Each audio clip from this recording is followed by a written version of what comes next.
قاسم صبح 7 بجے لحاف سے باہر نکلا اور غسل خانے کی طرف چلا۔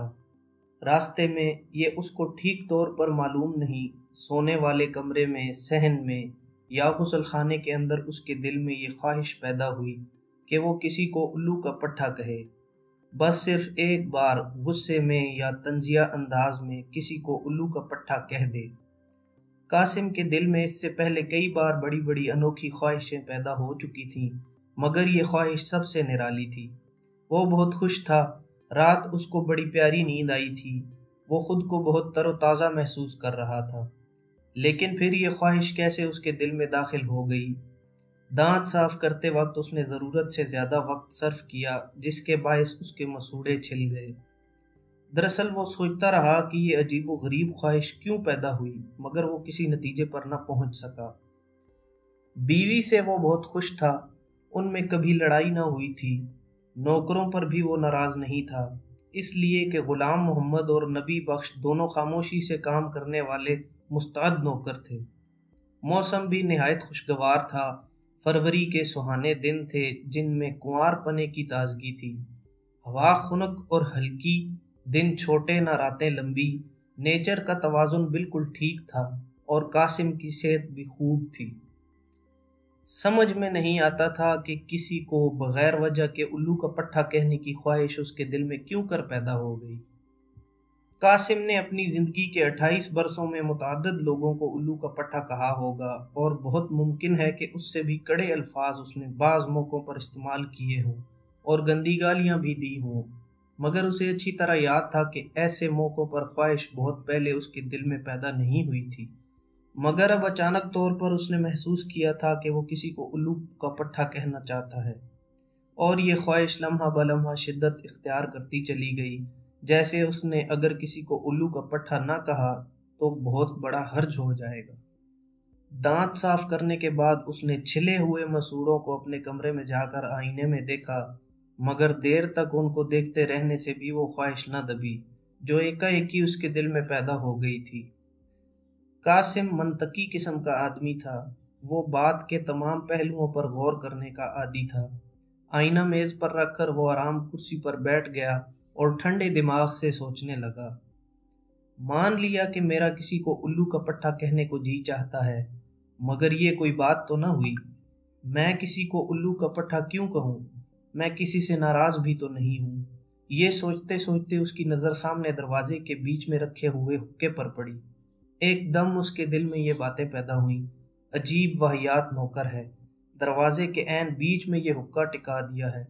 میں ابھی اس دروازے سے اندر آیا ہوں، اگر ٹھوکر سے بھری ہوئی چلم گر پڑتی تو پا انداز جو کہ مونچھ کا بنا ہوا ہے جلنا شروع ہو جاتا، اور ساتھ ہی قالین بھی۔ اس کے جی میں آئی کہ غلام محمد کو آواز دے، جب وہ بھاگا ہوا اس کے سامنے آ جائے تو وہ بھرے ہوئے حقے کی طرف اشارہ کر کے اس سے صرف اتنا کہے، تم نرے الو کے پٹھے ہو۔ مگر اس نے تامل کیا اور سوچا، یوں بگڑنا اچھا معلوم نہیں ہوتا۔ اگر غلام محمد کو اب بلا کر الو کا پٹھا کہہ بھی دیا تو وہ بات پیدا نہ ہوگی، اور پھر اس بیچارے کا کوئی قصور بھی تو نہیں ہے۔ میں دروازے کے پاس بیٹھ کر ہی تو ہر روز حقہ پیتا ہوں۔ چنانچہ وہ خوشی جو ایک لمحہ کے لیے قاسم کے دل میں پیدا ہوئی تھی کہ اس نے الو کا پٹھا کہنے کے لیے ایک اچھا موقع تلاش کر لیا، غائب ہو گئی۔ دفتر کے وقت میں ابھی کافی دیر تھی، پورے 2 گھنٹے پڑے تھے۔ دروازے کے پاس کرسی رکھ کر قاسم اپنے معمول کے مطابق بیٹھ گیا اور حقہ نوشی میں مصروف ہو گیا۔ کچھ دیر تک وہ سوچ بچار کیے بغیر حقے کا دھواں پیتا رہا اور دھوئیں کے انتشار کو دیکھتا رہا، لیکن جو ہی وہ حقے کو چھوڑ کر کپڑے تبدیل کرنے کے لیے ساتھ والے کمرے میں گیا تو اس کے دل میں وہی خواہش نئی تازگی کے ساتھ پیدا ہوئی۔ قاسم گھبرا گیا، بھائی حد ہو گئی، الو کا پٹھا، میں کسی کو الو کا پٹھا کیوں کہوں؟ اور بفرض حال میں نے کسی کو الو کا پٹھا کہہ بھی دیا تو کیا ہوگا؟ قاسم دل ہی دل میں ہنسا، وہ صحیح الدماغ آدمی تھا، اسے اچھی طرح معلوم تھا کہ یہ خواہش جو اس کے دل میں پیدا ہوئی ہے بالکل بیہودہ ہے اور بے سر و پا ہے، لیکن اس کا کیا علاج تھا کہ دبانے پر وہ اور بھی زیادہ ابھر آتی تھی۔ قاسم اچھی طرح جانتا تھا کہ وہ بغیر کسی وجہ کے الو کا پٹھا نہ کہے گا، خواہ یہ خواہش صدیوں تک اس کے دل میں تلملاتی رہے۔ شاید اسی احساس کے باعث یہ خواہش جو بھٹکی ہوئی چمگادڑ کی طرح اس کے روشن دل میں چلی آئی تھی اس قدر تڑپ رہی تھی۔ پتلون کے بٹن بند کرتے وقت جب اس نے دماغی پریشانی کے باعث اوپر کا بٹن نچلے کاج میں داخل کر دیا تو وہ جھلا اٹھا۔ بھائی ہوگا، یہ کیا بےہودگی ہے؟ دیوانہ پن نہیں تو اور کیا ہے؟ الو کا پٹھا کہو، الو کا پٹھا کہو، اور یہ پتلون کے سارے بٹن مجھے پھر سے بند کرنے پڑیں گے۔ لباس پہن کر وہ میز پر آ بیٹھا۔ اس کی بیوی نے چائے بنا کر پیالی اس کے سامنے رکھ دی اور توس پر مکھن لگانا شروع کر دیا۔ روزانہ معمول کی طرح ہر چیز ٹھیک ٹھاک تھی۔ توس اتنے اچھے سنکے ہوئے تھے کہ بسکٹ کی طرح کرکرے تھے، اور ڈبل روٹی بھی اعلیٰ قسم کی تھی۔ خمیر میں سے خوشبو آ رہی تھی، مکھن بھی صاف تھا، چائے کی کیتلی بے داغ تھی۔ اس کی ہتھی کے کونے پر قاسم ہر روز میل دیکھا کرتا تھا، مگر آج وہ دھبا بھی نہیں تھا۔ اس نے چائے کا ایک گھونٹ پیا، اس کی طبیعت خوش ہو گئی۔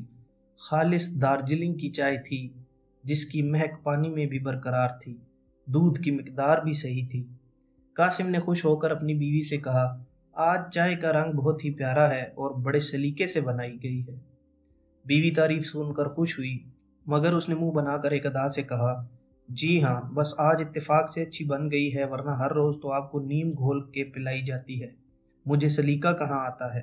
سلیقے والیاں تو وہ موئی ہوٹل کی چھوکریاں ہیں جن کے آپ ہر وقت گن گایا کرتے ہیں۔ یہ تقریر سن کر قاسم کی طبیعت مقدر ہو گئی۔ ایک لمحہ کے لیے اس کے جی میں آئی کہ چائے کی پیالی میز پر الٹ دے، اور وہ نیم جو اس نے اپنے بچے کی پھنسیاں دھونے کے لیے غلام محمد سے منگوائی تھی اور سامنے بڑے طاقچے میں پڑی تھی، گھول کر پی لے، مگر اس نے بردباری سے کام لیا۔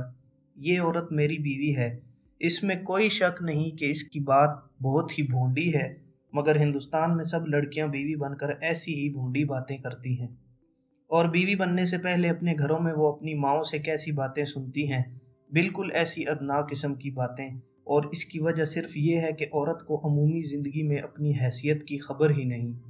میری بیوی تو پھر بھی غنیمت ہے، یعنی صرف ایک ادا کے طور پر ایسی بھونڈی بات کہہ دیتی ہے، اس کی نیت نیک ہوتی ہے۔ بعض عورتوں کا تو یہ شعار ہوتا ہے کہ ہر وقت بکواس کرتی رہتی ہیں۔ یہ سوچ کر قاسم نے اپنی نگاہیں اس طاقچے پر سے ہٹا لیں جس میں نیم کے پتے دھوپ میں سوکھ رہے تھے، اور بات کا رخ بدل کر اس نے مسکراتے ہوئے کہا، دیکھو، آج نیم کے پانی سے بچے کی ٹانگیں ضرور دھو دینا، نیم زخموں کے لیے بڑی اچھی ہوتی ہے، اور دیکھو تم موسمبیوں کا رس ضرور پیا کرو، میں دفتر سے لوٹتے ہوئے 1 درجن اور لے آؤں گا، یہ رس تمہاری صحت کے لیے بہت ضروری ہے۔ بیوی مسکرا دی، آپ کو تو بس ہر وقت میری ہی صحت کا خیال رہتا ہے، اچھی بھلی تو ہوں، کھاتی ہوں، پیتی ہوں، دوڑتی ہوں، بھاگتی ہوں، میں نے جو آپ کے لیے بادام منگوا کے رکھے ہیں، بھئی آج 10-20 آپ کی جیب میں ڈالے بغیر نہ رہوں گی، لیکن دفتر میں کہیں بانٹ نہ دیجیے گا۔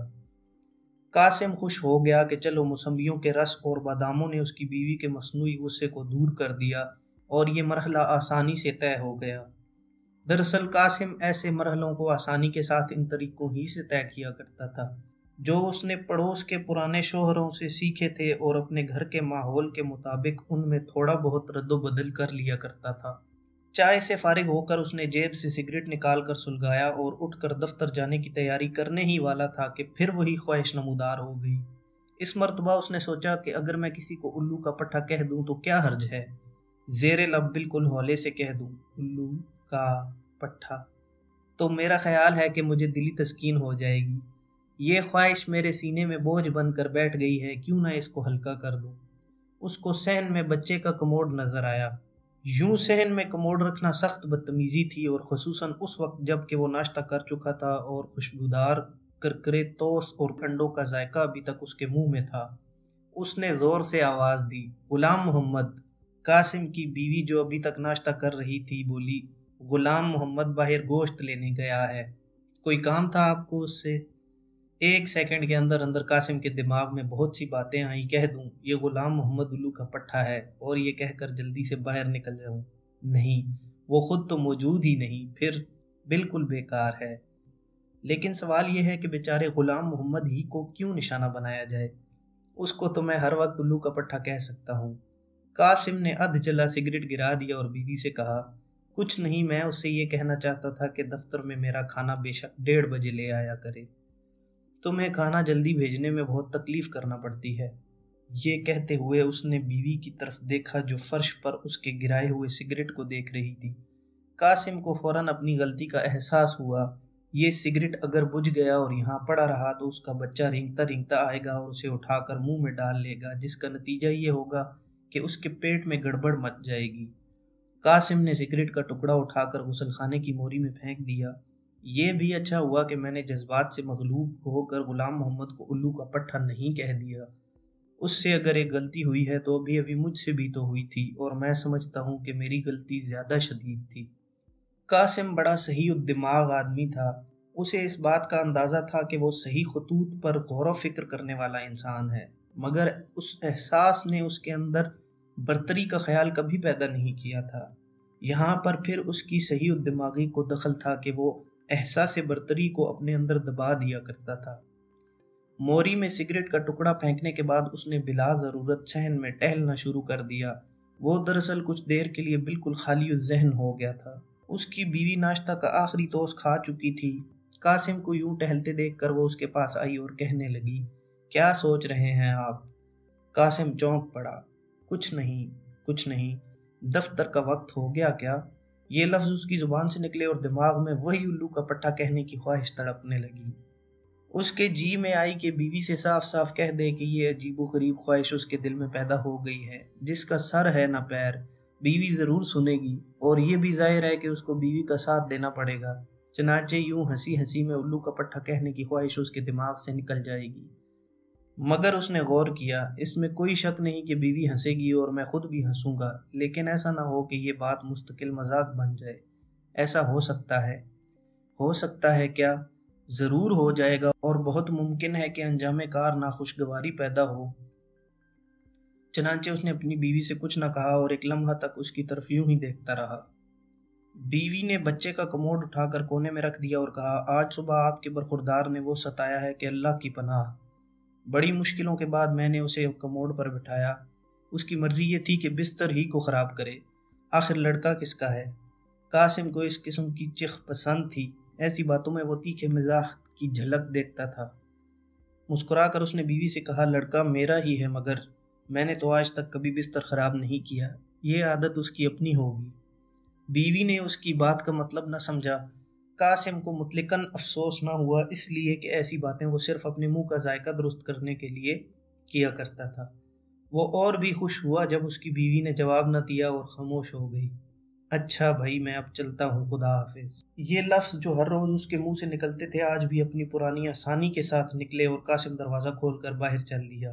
کشمیری گیٹ سے نکل کر جب وہ نکلسن پارک کے پاس سے گزر رہا تھا تو اسے ایک داڑھی والا آدمی نظر آیا۔ ایک ہاتھ میں کھلی ہوئی شلوار تھامے وہ دوسرے ہاتھ سے استنجا کر رہا تھا۔ اس کو دیکھ کر قاسم کے دل میں پھر الو کا پٹھا کہنے کی خواہش پیدا ہوئی۔ لو بھائی، یہ آدمی ہے جس کو الو کا پٹھا کہہ دینا چاہیے، یعنی جو صحیح معنوں میں الو کا پٹھا ہے۔ ذرا انداز ملاحظہ ہو، کسی انہماک سے ڈرائی کلین کیے جا رہا ہے، جیسے کوئی بہت اہم کام سر انجام پا رہا ہے۔ لعنت ہے۔ لیکن قاسم صحیح الدماغ آدمی تھا۔ اس نے تعجیل سے کام نہ لیا اور تھوڑی دیر غور کیا۔ میں اس فٹ پاتھ پر جا رہا ہوں اور وہ دوسرے فٹ پاتھ پر۔ اگر میں نے بلند آواز میں بھی اس کو الو کا پٹھا کہا تو وہ چونکے گا نہیں، اس لیے کہ کمبخت اپنے کام میں بہت بری طرح مصروف ہے۔ چاہیے تو یہ کہ اس کے کان کے پاس زور سے نعرہ بلند کیا جائے اور جب وہ چونک اٹھے تو اسے بڑے شریفانہ طور پر سمجھایا جائے، قبلہ آپ الو کے پٹھے ہیں۔ لیکن اس طرح بھی خاطر خواہ نتیجہ برآمد نہ ہوگا۔ چنانچہ قاسم نے اپنا ارادہ ترک کر دیا۔ اسی اثناء میں اس کے پیچھے سے ایک سائیکل نمودار ہوئی۔ کالج کی ایک لڑکی اس پر سوار تھی، اس لیے کہ پیچھے بستہ بندھا تھا۔ آنن فانن اس لڑکی کی ساڑی فری ویل کے دانتوں میں پھنسی۔ لڑکی نے گھبرا کر اگلے پہیے کا بریک دبایا۔ ایک دم سائیکل بے قابو ہوئی اور ایک جھٹکے کے ساتھ لڑکی سائیکل سمیت سڑک پر گر پڑی۔ قاسم نے آگے بڑھ کر لڑکی کو اٹھانے میں عجلت سے کام نہ لیا، اس لیے کہ اس نے حادثہ کے رد عمل پر غور کرنا شروع کر دیا تھا۔ مگر جب اس نے دیکھا کہ لڑکی کی ساڑی فری ویل کے دانتوں نے چبا ڈالی ہے اور اس کا بارڈر بہت بری طرح ان میں الجھ گیا ہے تو وہ تیزی سے آگے بڑھا۔ لڑکی کی طرف دیکھے بغیر اس نے سائیکل کا پچھلا پہیہ زور سے اونچا اٹھایا تاکہ اسے گھما کر ساڑی کو ویل کے دانتوں میں سے نکال لے۔ اتفاق ایسا ہوا کہ پہیہ گھمانے سے ساڑی کچھ اس طرح تاروں کی لپیٹ میں آئی کہ ادھر پیٹی کوٹ کی گرفت سے باہر نکل آئی۔ قاسم بوکھلا گیا۔ اس کی اس بوکھلاہٹ نے لڑکی کو بہت زیادہ پریشان کر دیا۔ زور سے اس نے ساڑی کو اپنی طرف کھینچا، فری ویل کے دانتوں میں ایک ٹکڑا اڑا رہ گیا اور ساڑی باہر نکل آئی۔ لڑکی کا رنگ لال ہو گیا۔ قاسم کی طرف اس نے غضبناک نگاہوں سے دیکھا اور بھنچے ہوئے لہجے میں کہا، الو کا پٹھا۔ ممکن ہے کچھ دیر لگی ہو، مگر قاسم نے ایسا محسوس کیا کہ لڑکی نے جھٹ پٹ نہ جانے اپنی ساڑی کو کیا کیا اور ایک دم سائیکل پر سوار ہو کر یہ جا وہ جا نظروں سے غائب ہو گئی۔ قاسم کو لڑکی کی گالی سن کر بہت دکھ ہوا، خاص کر اس لیے کہ وہ یہی گالی خود کسی کو دینا چاہتا تھا، مگر وہ بہت صحیح و دماغ آدمی تھا۔ ٹھنڈے دل سے اس نے حادثہ پر غور کیا اور اس لڑکی کو معاف کر دیا۔ اس کو معاف ہی کرنا پڑے گا، اس لیے کہ اس کے سوا اور کوئی چارہ نہیں۔ عورتوں کو سمجھنا بہت مشکل کام ہے، اور ان عورتوں کو سمجھنا تو اور بھی مشکل ہو جاتا ہے جو سائیکل پر سے گری ہوئی ہوں۔ لیکن میری سمجھ میں یہ نہیں آتا کہ اس نے اپنی لمبی جراب میں اوپر ران کے پاس 3-4 کاغذ کیوں اڑس رکھے تھے۔